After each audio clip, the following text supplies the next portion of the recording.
ভাইস্তায় আবার মাথায় বাড়ি দিছে, বাড়ি দেওয়ার পরে আমার শ্বশুর মারা গেছে। জমি করতে করতে হেও অসুস্থ হয়ে মারাই গেল। আমরা ভারত থেকে ফিরে এসেছি।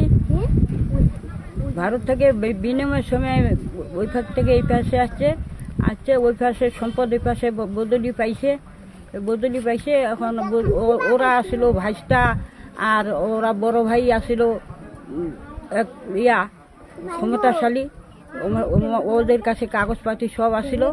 এখন এই পাশে আসার পরে ওরা কাগজপাতি ওরা গোপন করে এনে ওদের করে নিছে জমি, এদের বলে কোনো জমি জায়গা নাই।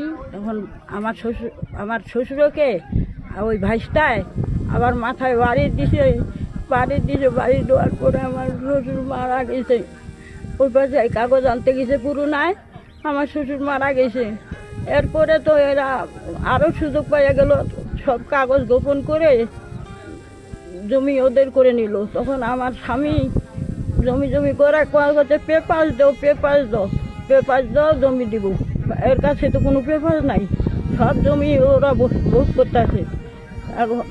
পরে আমার স্বামী তো আর এরকম করতে জমি করতে হেও অসুস্থ হয়ে মারাই গেল। এখন আমার ছেলেরা কোনো রকম কোনো কষ্টে মষ্ট একটা কাগজ থেকে ম্যানেজ করছে, পেপার চাইছে, পেপার নিয়ে গেছে। এখন খালি তারিখ দেয়, এই তারিখে বইব, ওই তারিখে বসবে, ওই তারিখে বসছে একদিন। তখন করছে এসিলেন অফিসে বসতে হবে, তো ওখানে গেছে, ওখানেও ওরা রাজি হয়নি। কাগজ দেখাই নেই, আমাদের কাগজটা দেখাইছে, ওদের কাগজ দেখাই নেই। পরে এখন আবার দল বল নিয়ে এখানে হুমকি দিচ্ছে, একটা ঘরও তুলছে। আমাদের ছেলেপেলেরা একটা ঘর তুলছে জমির উপরে। সেই জমি এখন ওরা ওই মানুষ ভাড়া করে আনে, টাকা দিয়ে মানুষ ভাড়া করে আনে, এই ছেলেরা মারার হুমকি দেয়। থেকে ঢাকায় থাকতাম এই জন্যই আমাদের বাপের সম্পদ আমি ছোট থাকতে দেখছিলাম, দেখার পরে অনেক সম্পদ আবাদ করতাম।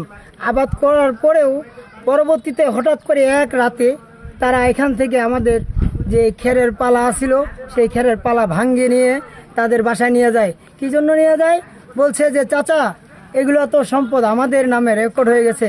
আমার শ্রদ্ধেয় বড় ভাই ছিল, কিন্তু তিনি শ্রদ্ধেয়র মতো কাজ করে নাই। তিনি কাজ করেছে কি? তিনি নিষ্ঠুর, নমরুদ এবং ফেরাউনের মতন একটা নিকৃষ্ট কাজ করেছে কোনটা? তাদের নেকক নামে আমাদের বাপ চাচা 6 জনের নাম, 5 জনের নামের সম্পদ, তার নামেও লিখে নিছে এখানে।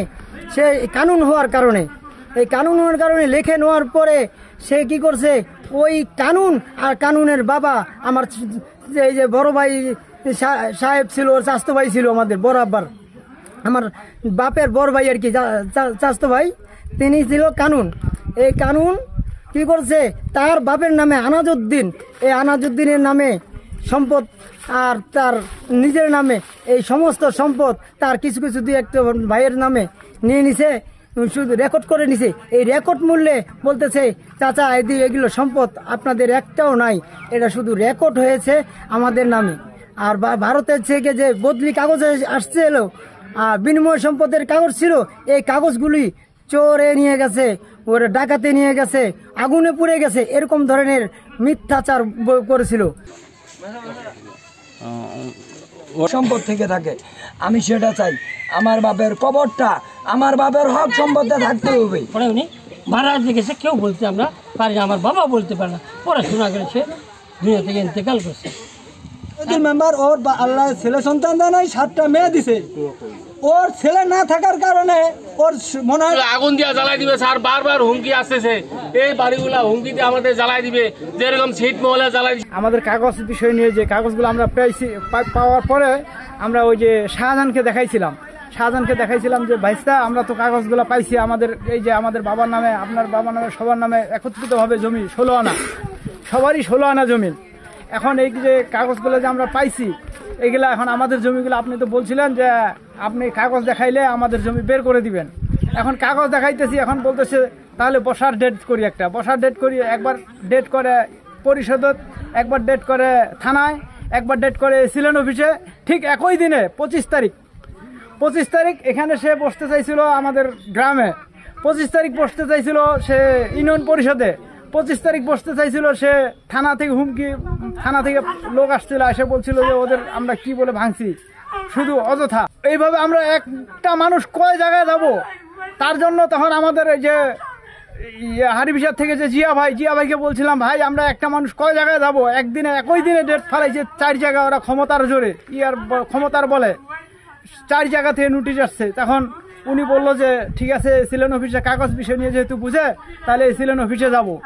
সিলেন অফিসে গেছি, সিলেন অফিসে সে হয় আমার ভাইস্তা, আমাকে বললো ভাই এই ভাই ফারুক ভাই আমাকে ফোন দিছে, তারা নাকি কিসের জমি পাবে, কে বা কারা আমার কাছে জমি পাবে, আর বাড়ি কোথায় চিনি না, সমস্ত সিলেন অফিসে যা কিছু আছে সমস্ত রেকর্ড আমাদের কাছে আছে।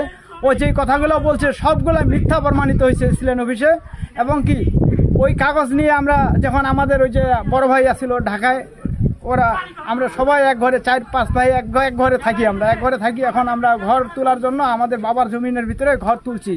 এখন তারা হুমকি আসে, ওই দিক থেকে 1000 লোক ভাড়া আনবে, ডোমার থেকে আনবে, এই দিক থেকে আনবে, চিলাহাটি থেকে আনবে, মানে বিভিন্ন এলাকার থেকে লোক ভাড়া করে আনবে, সর্দারপাড়া থেকে আনবে, মানে এক সময় এক হুমকি আসতেছে আমাদেরকে মেরে ফেলার জন্য।